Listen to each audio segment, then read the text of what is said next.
Hoy, en el podcast de Lanzadera, vamos a hablar de cerrar ventas.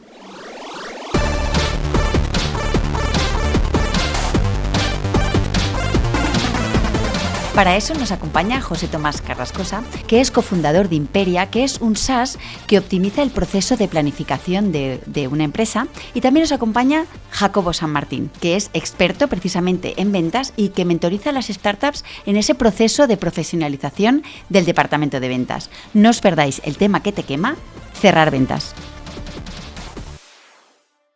Jacobo, José, muchísimas gracias por acompañarnos hoy.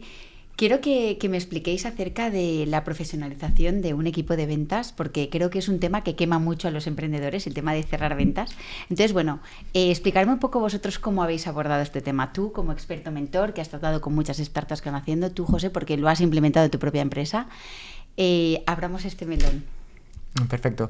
Lo primero de todo, agradecer que nos hayas invitado. Es un tema que, como dices, quema mucho, porque es fundamental. Las ventas en cualquier empresa y mucho más en una startup son completamente claves para el crecimiento y realmente para la supervivencia. Y profesionalizarlo, pues es complejo, porque en muchas ocasiones el gran reto pasa por que un fundador que tiene absolutamente todas las cosas en la cabeza y tiene un proceso bien estructurado, cree que esas obviedades son realmente obvias para todos los futuros comerciales, ¿no? Y en ese punto es donde realmente se debe empezar a profesionalizar, cuando entra 1, 2, 3 comerciales, porque lo que para una persona está totalmente claro, es para la persona que está fundando la startup, para otras personas no lo son, y hay que ir formando y hay que ir profesionalizando esos equipos, ¿no? La verdad es que tiene sentido lo que estáis diciendo. José, en vuestro caso, profesionalizar un área de una empresa implica contratar perfiles que ya sean expertos en eso. Cuando habláis de eso, me refiero, ¿es indispensable que tengan unos conocimientos previos en temas de ventas o no necesariamente? Bueno, también agradecer la invitación al podcast, es un placer estar aquí y aquí también depende un poco de la naturaleza del negocio. En nuestro caso, personalmente creo que no es necesario ser un experto en el campo.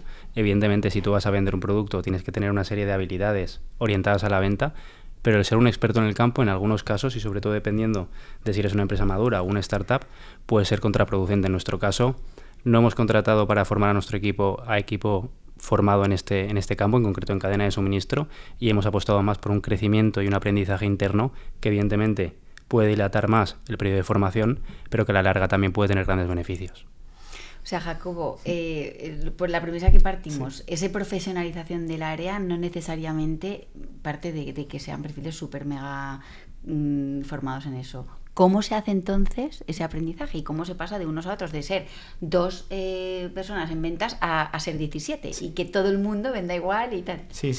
Yo, de hecho, soy muy partidario de que los primeros perfiles en startups no sean especialistas, no tengan 10, 15 años de experiencia en un sector, porque en ocasiones el cambiar no es necesario que sea una big corporate, pero una empresa que ya está sentada a una startup, pues puede llegar a chocar. Por lo tanto, introducir a personal de venta que ya tengan, no voy a decir vicios, ¿no?, pero ya tengan una serie de hábitos adquiridos, pues puede llegar a ser contraproducente. Por lo tanto, yo, los equipos que he estado trabajando y los equipos que he estado viendo funcionan bastante mejor aquellos que llegan como si fuese tabula rasa, ¿no?, completamente de cero. Y lo que hay que trabajar mucho es prácticamente escribir cuáles son las preguntas, escribir cuáles son los procesos, escribir cuáles son los puntos de dolor que tiene ese cliente potencial e ir transmitiendo poco a poco todos esos conocimientos. Y pues hay que ser en ocasiones una sombra del fundador o de la fundadora para ver cómo se reúne, qué cara está poniendo el lead cuando le estás diciendo, oye, pues yo esto lo haría así o lo haría así, ¿no? De ese modo es la forma más sencilla de transmitir ese conocimiento, que no es de un día para otro, porque eso no es así. Pero si contratas a perfiles que puedes ayudarles a crecer y que encima tú le das contexto, les haces un buen onboarding, les explicas cuáles son las principales claves que va a ayudar a que el cliente acabe diciendo si sí o si no, y además luego les enseñas diciéndole esto se puede hacer así o así, pues ostras, yo creo que es uno de los primeros pasos que se tiene que hacer para profesionalizarlo, ¿no?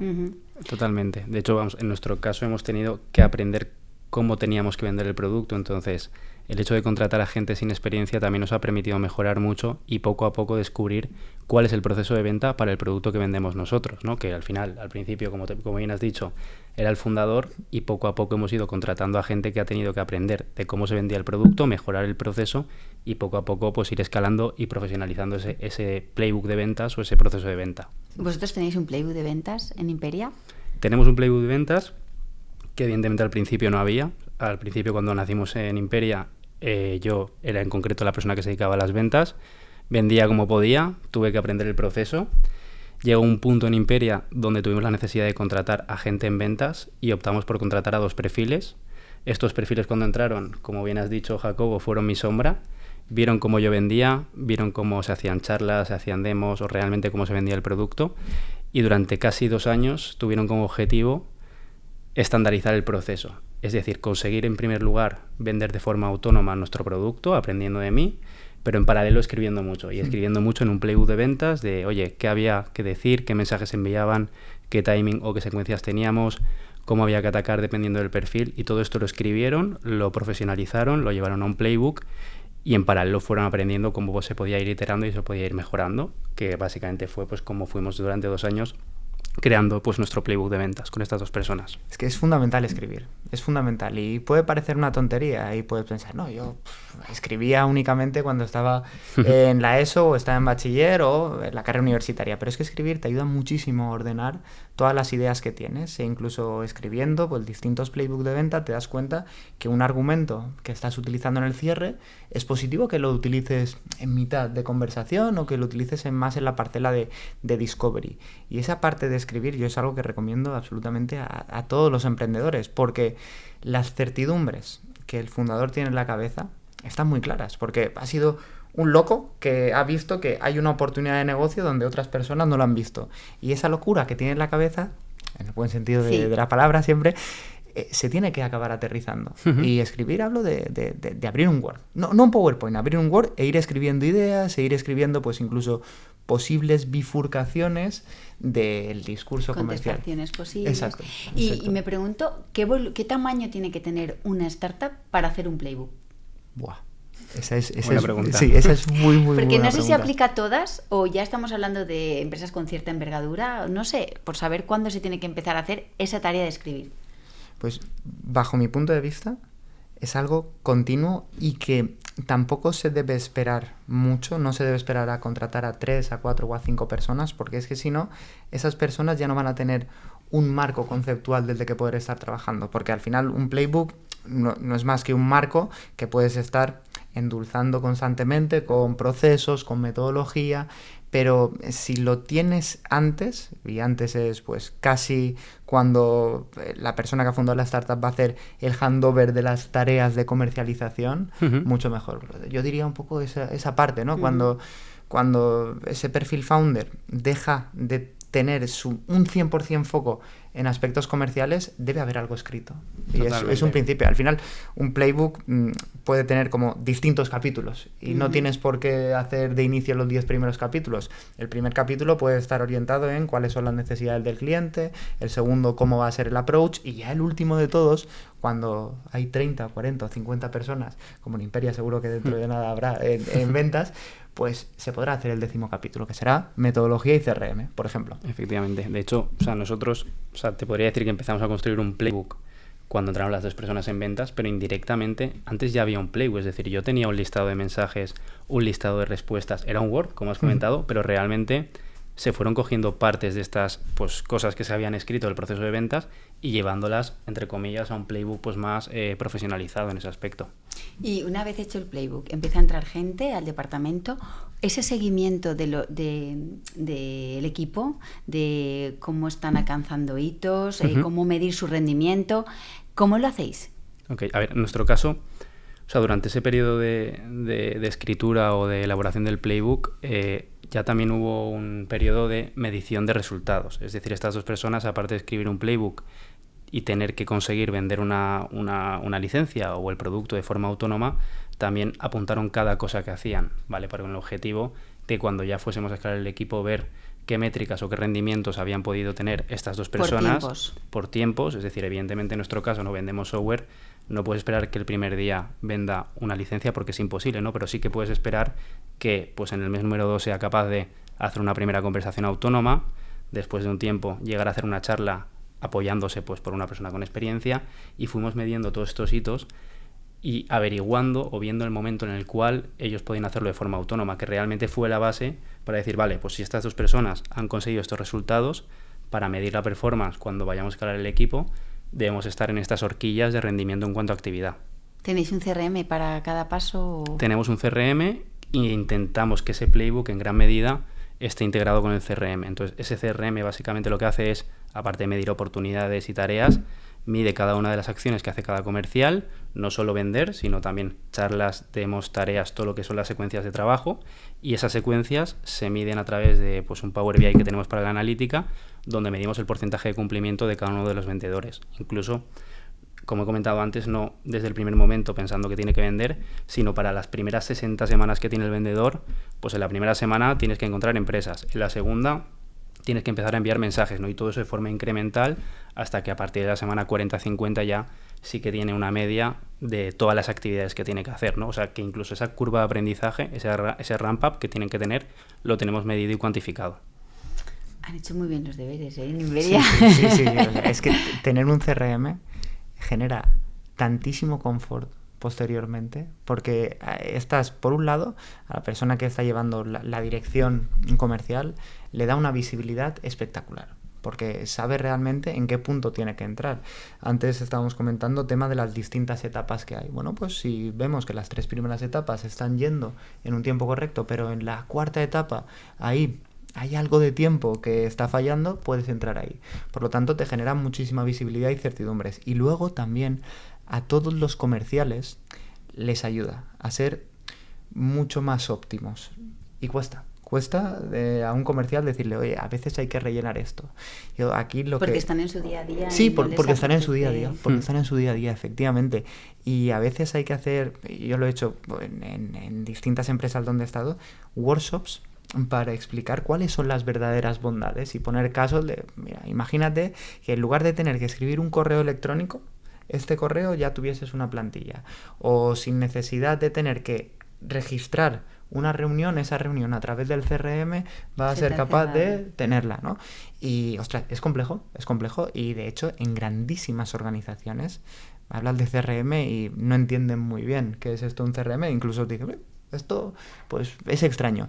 Por lo tanto, si desde el inicio una startup está acostumbrada a trabajar con un CRM, que hay múltiples CRMs y están adecuados a todos los bolsillos, con algo básico vas a tener certidumbres, vas a tener un lugar donde todas las cosas puedan llegar a ser visibles y luego vas a poder medir, que eso también es fundamental para los equipos. 2-3 comerciales dentro de un CRM viendo cuál es el número de actividades que hacen, viendo cómo son los cierres, también te ayuda a ver, oye, dónde está cojeando un poco o realmente dónde se tiene que poner el push, ¿no?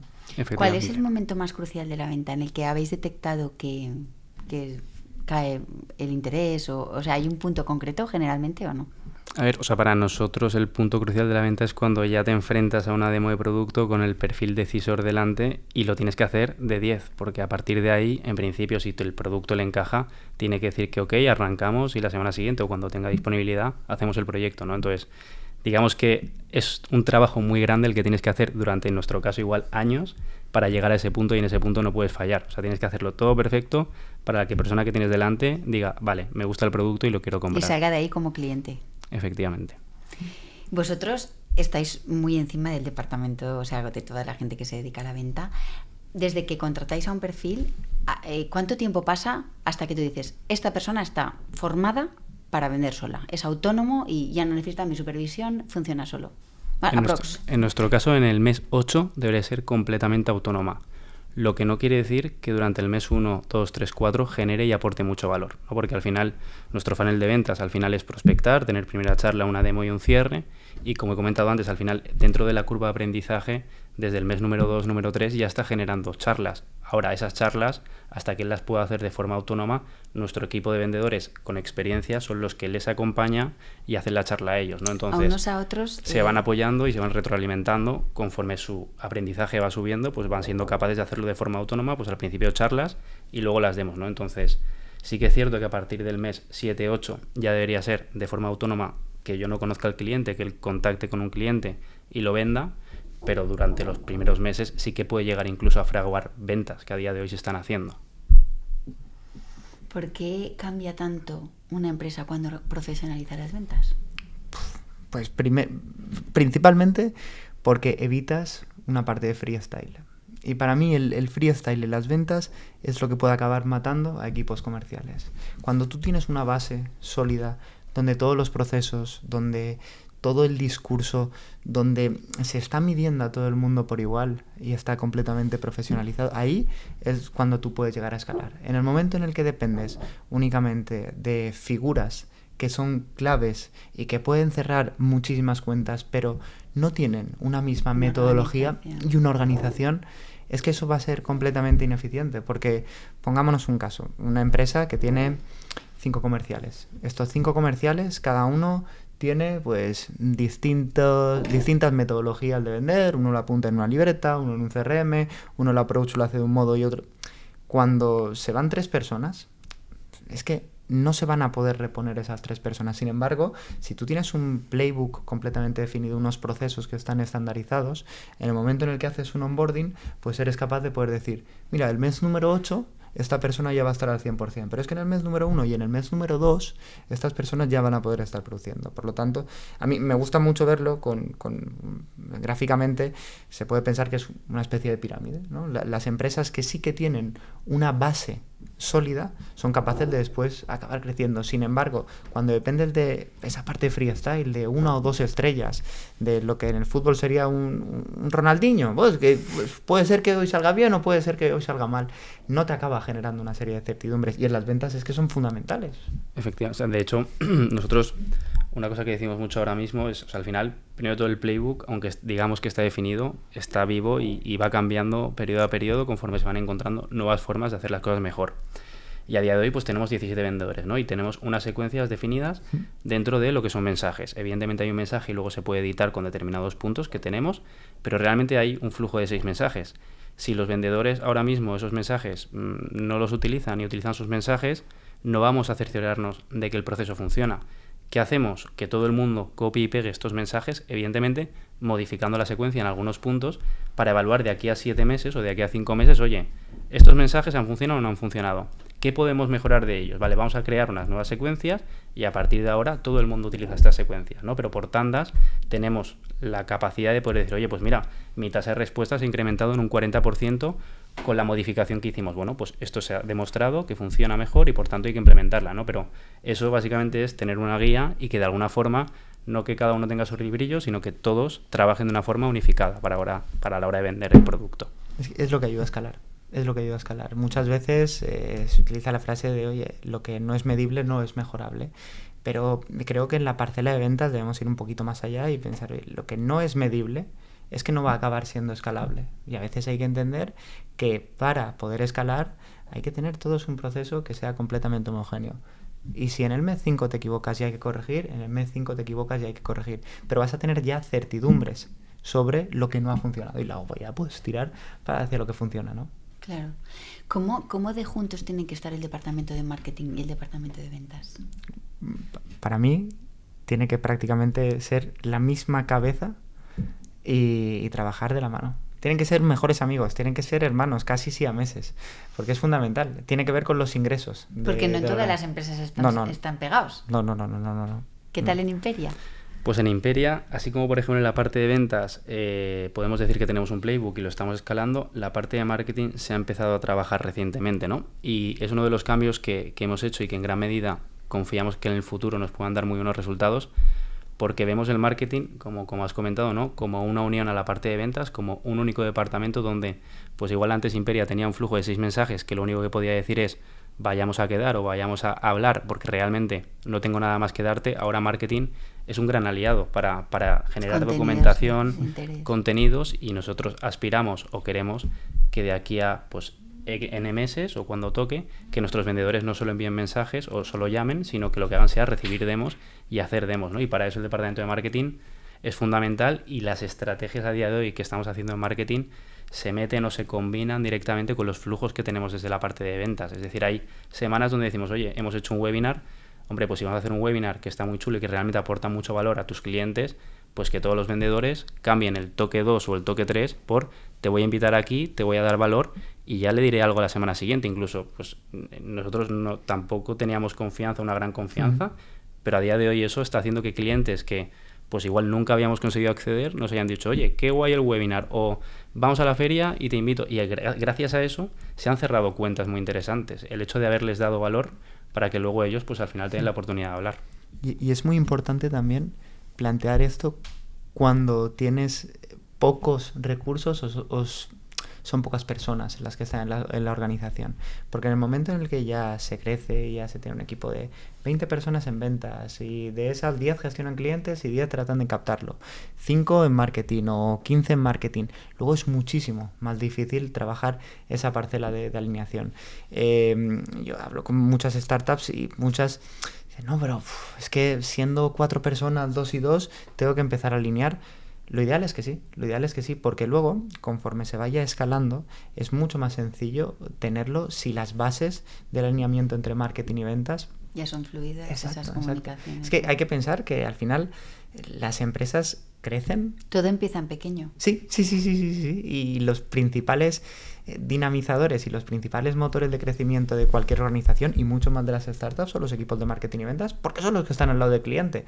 Por lo tanto, si las dos áreas que están al lado del cliente no trabajan realmente de una forma unificada, ¿cómo se van a conseguir los clientes o cómo se le va a estar aportando valor? Porque pensamos solo a veces en la parcela de captación, pero cuando ya es cliente se le tiene que estar constantemente deleitando, y hay algunos modelos donde no solo van a estar pagando una vez, sino 2 veces, 3 veces, 4 veces, y en el mes número 5 pueden llegar a pagar más, porque puede que estés ofreciéndole un mejor servicio. Totalmente, en nuestro caso, nosotros además, tenemos recurrencia, pero dentro del cliente tenemos un modelo donde el cliente puede activar más funcionalidad y pagar más dentro de la cuota mensual. Entonces, el departamento de marketing incluso ya se une a la parte de operations. Nosotros tenemos diferenciado parte de ventas, parte de operaciones, que es la que implementa y hace toda la parte de mantenimiento de Customer Success, y realmente incluso en ese periodo marketing debe estar generando documentación e información de valor para darle a los que ya son clientes, que vean todas las capacidades que tiene la herramienta y sobre ello puedan crecer en cuota. Igual, y por supuesto plugins, en valor, más plugins, más pues al final nosotros tenemos un paquete core que llamamos, y sobre ello pues tú puedes ir ampliando funcionalidades, lo que llamamos plugins,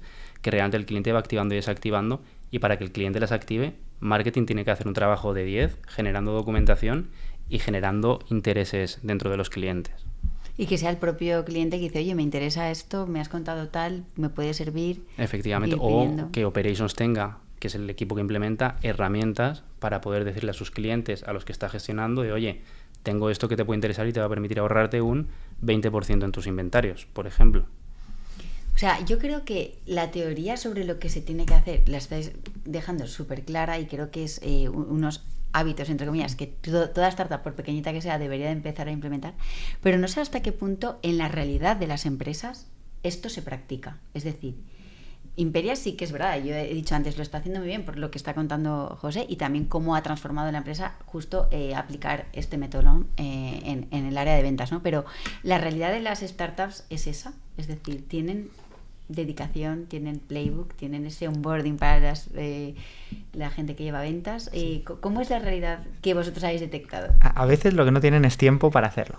Y obviamente hay muchos fuegos, y parece que este es el último de todos los fuegos, diciendo, esto ya lo arreglaré, porque es mucho más importante. Voy vendiendo, voy desarrollando producto, tengo que acabar haciendo una funcionalidad más porque me la ha pedido este cliente, y la realidad es que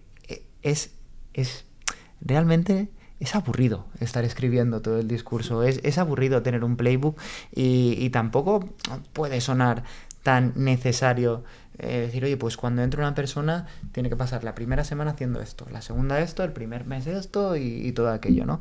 pero si no lo haces, luego corres el riesgo de que no puedas llegar a escalar también. Así que decía, la realidad es que parece que pueden haber fuegos mucho más importantes en el corto plazo, porque es la realidad. El corto plazo es vender, tengo que vender mañana, y a lo mejor puede que venda, pero una funcionalidad que he vendido aún la está desarrollando producto por el otro lado, ¿no?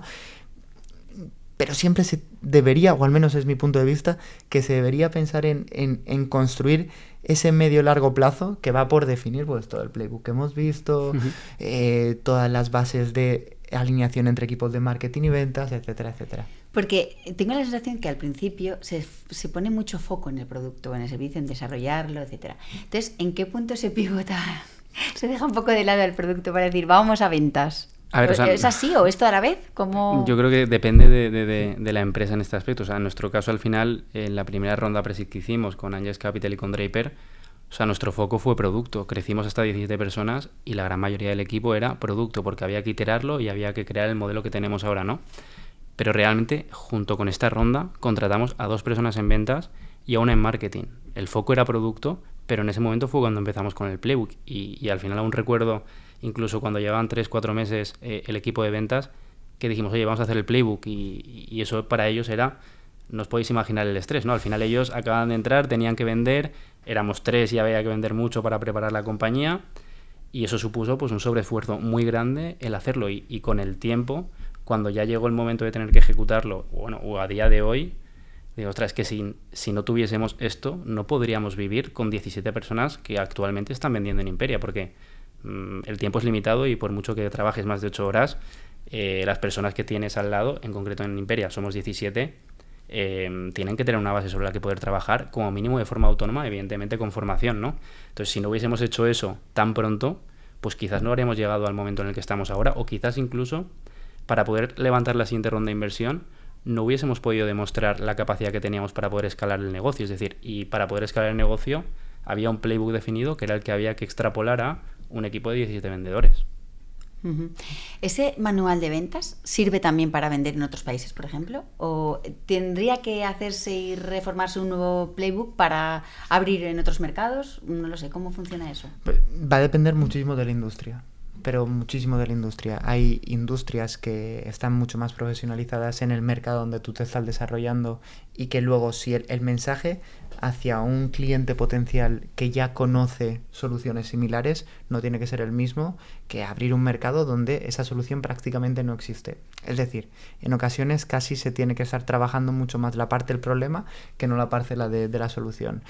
Una base considero que es seguro que te va a servir, y si luego hay mercados que pueden ser similares, pues nosotros en Big Five trabajamos en España, Francia, Italia, y todo eso es exactamente igual. Cuando hace 3 años tiramos a abrir Polonia, pues Polonia fue distinto, porque tiene unas casuísticas concretas, ¿no? Pero teníamos un playbook, que ese playbook aprovechamos más del 50%.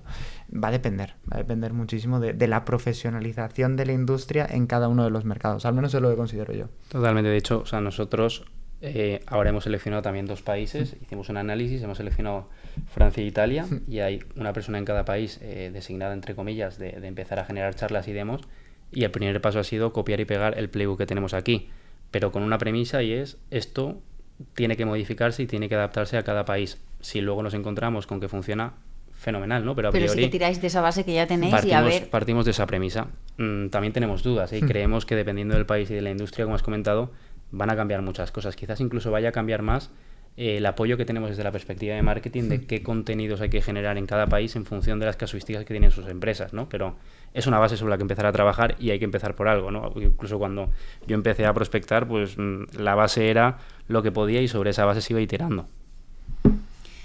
Cuando asesoras a startups en áreas de ventas y tal, ¿cuál es el principal problema con el que se encuentran los emprendedores? ¿Su mayor dolor? Pues el primero en área de ventas es tratar de conseguir reuniones. Es el primero que ellos tienen ese grandísimo problema. Y luego, aquellas startups afortunadas que han sido capaces de conseguir reuniones y vender, el segundo es cómo de la figura de un founder, el conocimiento que tiene en la cabeza es capaz de trasladarlo. porque si el foco del founder únicamente está puesto en ventas y conforme la startup va creciendo ya tiene que estar puesto en producto, tiene que estar puesto en finanzas, tiene que estar puesto en personas, en marketing, en todo ese tipo de cosas. Por lo tanto, el primero de ellos, que es conseguir reuniones, que es conseguir clientes potenciales interesados, realmente lo mejor que se puede hacer es acotar, o considero que las mejores cosas que se puede hacer es acotar ese perfil de cliente ideal, porque tendemos a pensar que el producto puede servir absolutamente a todas las empresas, pero cuanto más la acotes, más posibilidades vas a tener de dar en el clavo con un discurso correcto para ese perfil de cliente en concreto. Esa sería la primera. Y la segunda, realmente es empezar a teorizar y escribir todo lo que el founder tiene en la cabeza, para que las personas que luego van entrando, para que sea escalable, pues van empezando a adaptar todo lo que se ha creído. Y lo que comentas está clarísimo. Es algo completamente vivo y no se tiene que estar escribiendo en boli, se tiene que estar escribiendo en un Word para luego poder empezar a borrar o hacer grandes cosas que realmente son potentes, ¿no? Efectivamente. Esto que decías de acotar, claro, puede parecer que por un momento te estás limitando, ¿no?, a tu propio mercado, pero es que igual es más certero si acotas y vas directamente a quien puede ser un cliente más que a todos, ¿no?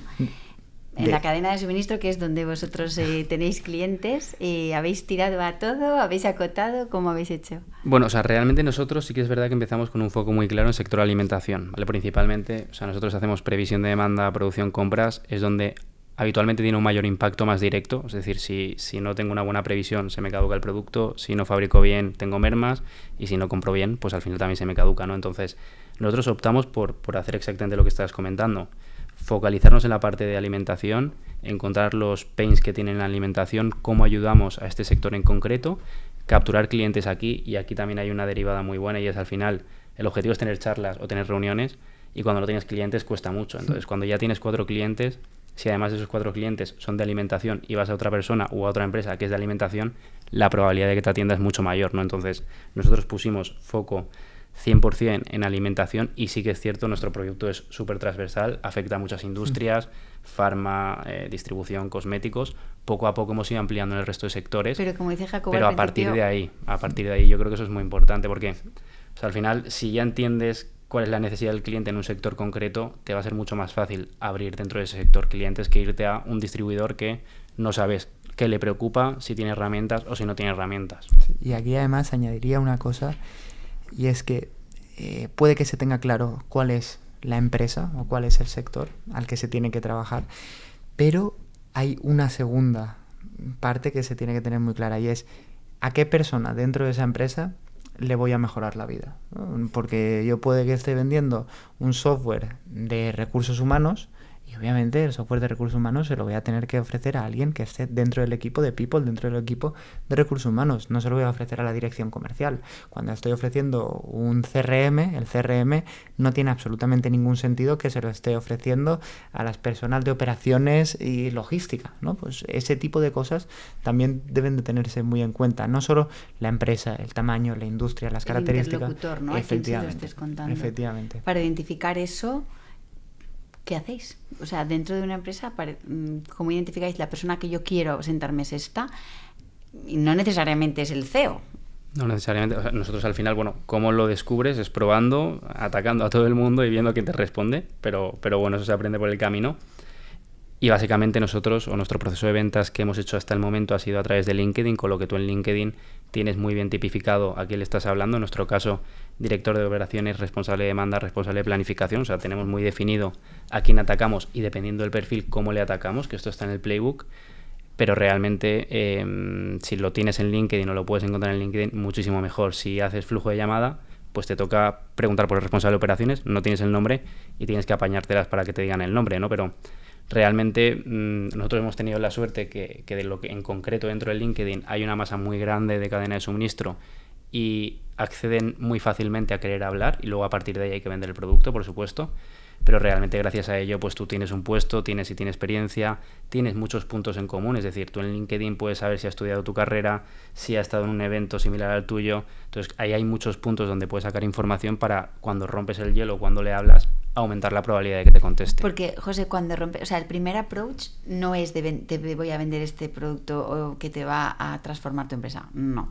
En nuestro caso, rotundamente no, principalmente porque nuestros clientes ya saben que pueden tener una necesidad, ya saben que pueden ahorrar mucho dinero con una herramienta de previsión y no van a acceder o a priori no van a querer, oye, tengo una herramienta de esto y te quiero hacer una demo, no te van a dar la oportunidad. Vale.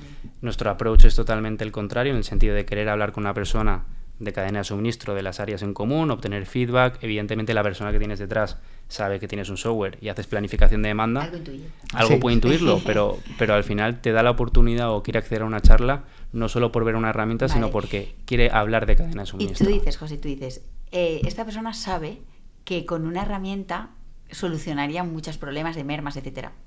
Entonces, ¿cuál es quiero decir? Generalmente el tiempo. O sea, al final para implementar una herramienta como la nuestra no es solo el dinero que se gasta en la empresa, es el tiempo que tiene que dedicarle a, Ajá. los procesos que tiene que cambiar, y aquí no influye dinero, tiempo, influye en personas también. Entonces, en nuestro caso, además, el proceso de ventas, que no es un proceso de ventas pequeño, se puede dilatar durante mucho tiempo y no es un tema de que no haya presupuesto, sino, oye, pues mi demand planner está de baja o resulta que llega el verano y hasta septiembre nada, y en septiembre mejor en diciembre, que en septiembre tocan presupuestos. Y ya pasa un año. También es cierto que pueden hacer su previsión sin una herramienta. ¿Pueden hacerla mucho mejor y ganar mucho dinero? Sí, pero realmente pueden vivir sin ellos. Al final ahí... O igual no han encontrado la herramienta adecuada. No sé, no lo sé, desconozco, pero quizás están pensando en grandísimos portaaviones que... Efectivamente, también depende de lo que conocen. O sea, en nuestro caso, las herramientas presentes en el mercado son herramientas con tiempos de implantación muy largos, muy caras, muy legacy y todo, en el sentido de que ya piensan de primeras que una herramienta de planificación les va a impactar en muchas cosas que realmente no pueden abordar. Sin embargo, una herramienta como Imperia, por supuesto que lo pueden abordar, y de hecho... O sea, la ventaja que tenemos o el beneficio de poder convertir siempre de esa charla a esa demo prácticamente en un 60% es porque cuando hablas de ello y mínimamente del producto y sabe evidentemente el modelo que tenemos y la rapidez o lo que tenemos en cuanto a tiempos de implantación, es muy fácil conseguir llegar a una demo para que vea el producto. Entonces, al final ahí también depende un poco de ese cliente cómo está, qué necesidad tiene, qué tiempos, etcétera. Implementar vuestro servicio es difícil. Depende del cliente, realmente no es difícil. Además tenemos un equipo de operaciones que se encarga de la implementación, por lo que no molestamos entre comillas mucho al equipo del cliente, y somos mucho más rápidos en cuanto a lo que es la adaptabilidad y la integración con los sistemas del cliente. Entonces al final necesitamos que el cliente quiera y que tenga una infraestructura tecnológica preparada para ello, que por ejemplo nosotros en lo que es la definición del cliente, si no factura más de X, no podemos ir a él, pero no porque tenga volumen de facturación, sino porque yo ya sé que si no llega a este nivel no va a tener un RP, no va a tener datos, no va a tener organizada su casa para aprovechar el valor de la herramienta, ¿no? Entonces, realmente es fácil, pero tiene que estar preparado para el cambio. Es importante identificar bien al cliente. Es que es importantísimo. No fallar. Imagina que los 100 mensajes que se pueden enviar de LinkedIn en un mes son a empresas que no tienen RP. Y todas acceden a tener una reunión. Un 100% de primeras reuniones o de primeras charlas. Nada. ¿No? Porque Nada. la otra empresa realmente no es el público objetivo, ¿no? Yo siempre lo comento, a mí me encanta correr y pues directamente si me están ofreciendo una pelota de baloncesto, pues no voy a estar trabajando. Puede ser que diga, oye, ¿te gusta el deporte? Sí, vale, accedo a tener una charla, pero al final es una pelota de baloncesto y yo no juego a baloncesto, me gusta correr. Pues ese tipo de cosas son las que se tienen que hacer, obviamente, de una forma mucho más precisa cuando se hacen definiciones de clientes. Y eso sí, encima lo metes en el playbook, las personas que entran la semana 1 saben que el perfil de cliente que tienes que ir tiene unos tamaños X de ingresos o son X personas en la empresa, y sobre todo luego es esa persona dentro de la empresa a la que le vas a mejorar la vida. Y analizar el pasado también es muy importante, es decir, analizar la venta cómo ha sido, el tiempo que has tardado, para luego también sobre ese playbook ponerlo, porque no solo a qué volumen tiene que llegar, igual también tienes una horquilla máxima, porque si factura 50.000 millones el cliente, igual te tiras 3 años vendiéndolo, y a mí personalmente no me interesa, quiero venderlo en el menor tiempo posible. Entonces es acotar exactamente lo que realmente cubre a los clientes tipo y realmente pues definir cómo tienes que acercarte a ellos. Un playbook te garantiza poder hacer un departamento de ventas gigante. O sea, ¿dónde está el límite de crecer ese departamento? Hay un recurso que a mí me gusta mucho, que habla Jason Lenkin. Jason Lenkin es de los primeros, es uno de los mayores gurús que hay a nivel de ventas en Estados Unidos, que trabaja en Salesforce, tiene muchos libros, etcétera, etcétera. Y hablan de que el primer VP de Sales tiene que ser un evangelizador, que prácticamente es el founder. Luego alguien que sea capaz de hacerlo escalable, que es ahí, en esa parte de hacerlo escalable, donde entra el playbook. Y luego ya habla de un punto que entra Mr. Big, que Mr. Big ahí ya no solo tiene que ver con tema de escalabilidad, sino con tema de gestión de equipos. Por lo tanto, en un playbook, lo que es gestionar el equipo, pues, gestionar personas, es muchísimo más difícil. Yo creo que hasta cierto punto un playbook te garantiza poder llegar a escalarlo, pero después trabajamos con personas y las personas pues no son robots, y un día se despiertan de un modo, otro día se despiertan de otro modo, y pese a que todo esté estructurado, esa parcela de pues llegar a 15, 20, 30 personas en el área comercial, hay que tener no solo un gestor de escalabilidad, sino también un gestor de personas. ¿Qué previsión tenéis vosotros en Imperia? A ver, a priori ya nos quedamos como estamos, ahora somos 53, creceremos hasta 60 y en principio nos quedaremos con esta estructura hasta el próximo año que está por definir. Vamos, actualmente el equipo se forma en cuanto a lo que es la parte de marketing y ventas, 17 en ventas, 5 en marketing, y la idea es ir escalándolo poco a poco, pero no de forma tan incremental como ha sido en los últimos 3 meses, porque ahora también, por mucho que haya un playbook, hay que testear que se puede escalar. Primero asentando el mercado nacional y segundo empezando a mirar a otros países como Francia e Italia. ¿Hay un consejo que queráis darle a los emprendedores que estén planteándose darle una vuelta a su departamento? Es decir, hay que poner orden aquí, he contratado a gente para vender, pero estamos un poco... ¿Hay algún consejo así, no sé, algo que les parezca que no es tan complicado llegar a tener un playbook, haberlo escrito y ponerlo en práctica? Para mí hay uno, y es el que más he aprendido durante los últimos 5 años, es tratar de pensar en ingresos como un todo. Y no pensar únicamente que las ventas es lo que va a generar crecimiento, sino alinear el negocio a toda la cadena de ingresos. De ese modo vas a tener marketing, ventas, clientes, y todo lo que suceda concretamente en ventas va a estar mucho mejor acompañado por lo que viene por la izquierda, que sería marketing, y por lo que luego se va a la derecha, que son clientes. Para mí es fundamental, y es fundamental hacerlo relativamente pronto, no esperarte a ser 100 personas para empezar a montar esa alineación entre equipos. Totalmente alineado con ello, y vamos, por mi parte también, o sea, creo que uno de los mayores también consejos que se puede dar en este sentido también es, o sea, que realmente, aunque parezca una tontería el que hemos empezado diciendo que hay que escribir, o sea, realmente es lo más importante, porque cuando tú eres emprendedor, y sobre todo cuando estás al principio, quieres vender, te da igual cómo, cuanto más rápido vayas mejor, atacando por aquí, atacando por allá, pero realmente invertir tiempo en, ostras, voy a enviar esto porque voy por aquí, voy a enviar esto porque voy por allá, no hace falta tener un es decir, es un Word, como has comentado, escribiéndolo todo, porque luego cuando tengas tus primeras ventas vas a tener que recurrir a que has escrito y decir, ostras, es que resulta que por este lado funciona, y por este lado además, si voy por este canal, funciona también. Son tus métricas, en verdad. Son tus métricas, y nosotros, o sea, tenemos 17 vendedores, pero tenemos diferentes canales para vender. No está solo LinkedIn, está el flujo de llamada, el flujo de correo, están las ferias. Entonces, tienes que ir midiendo cada cosa que vas haciendo, aunque realmente, porque al principio quieres vender, seas menos eficiente, porque realmente eres menos eficiente. No, si puedo enviar 5 mensajes y tengo que escribirlos todos, igual envío uno menos. Pero te compensa mucho más poder luego recurrir a ello y analizar qué ha ocurrido para mejorarlo. Y no es un playbook, es tener claro qué has hecho para luego poderlo medir a futuro, y sobre todo pensar en que otras personas tienen que hacer lo mismo. Me parece muy interesante. Bueno, la verdad es que ha sido un gusto que nos contéis acerca de todo este proceso de profesionalizar un departamento tan crucial en una empresa como el de ventas. Muchísimas gracias por todo, por la información y por vuestra compañía, y espero que vaya muy bien. A vosotros. Y muchas gracias por la invitación. Muchas gracias.